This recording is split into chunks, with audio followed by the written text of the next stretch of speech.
பவுல் செயல்படுத்த விரும்புறாரு, அந்த இடத்துல வல்லமை செயல்படலை. எங்க? சிலுவையில் செயல்பட முடியல. அப்போ அவருக்கே ஒரு இடத்துல லாஸ் ஆகிருக்குது, எனர்ஜி லாஸ் ஆகிருக்குது, வல்லமை லாஸ் ஆகிருக்குது. ஆனால் இயேசு கிறிஸ்துவை விட ஸ்பெஷலாக நம்மளை நேசிக்கிறதுனால குமாரனையும் நம்மளுக்காக கொடுத்து இப்போ நம்மளுக்கு சொல்கிறாரு, நீ எந்த விதத்திலுமே நீ பலன் குன்றி போக மாட்டே, எந்த விதத்திலுமே நீ சோர்ந்து போக மாட்டே, எந்த விதத்திலுமே நீ ஒன்றும் இல்லாமலாம் இருக்க மாட்டே. எல்லாமே நித்திய ஜீவகாலமாய், சொல்லுங்க, நித்திய ஜீவகாலமாய் எனக்குள்ள இருக்கிற ஊற்று அது நீரூற்றாகவே மாறும். அது பழுகி பெருகி கொண்டே இருக்கும். அல்லேலூயா. நீரூற்றாக உண்டாவதாக இயேசுவின் நாமத்தினாலே. ஆமென். உங்களை ஆசீர்வதிக்கிறேன். அப்போ நீரூற்றுகள் உண்டாகும். சொல்லுங்க, நீரூற்று உண்டாகும். நீரூற்று உண்டாவதாக இயேசுவின் நாமத்தில். நீரூற்று உண்டாகும், ஆசீர்வாதம் உண்டாகும். உங்களுக்குள்ளாக இருக்கிற எல்லா செழிப்புக்கும் அது உற்பத்தி உண்டு செஞ்சிட்டே இருக்கும்.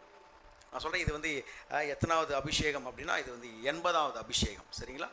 எத்தனாவது அபிஷேகம்? கையை தட்டி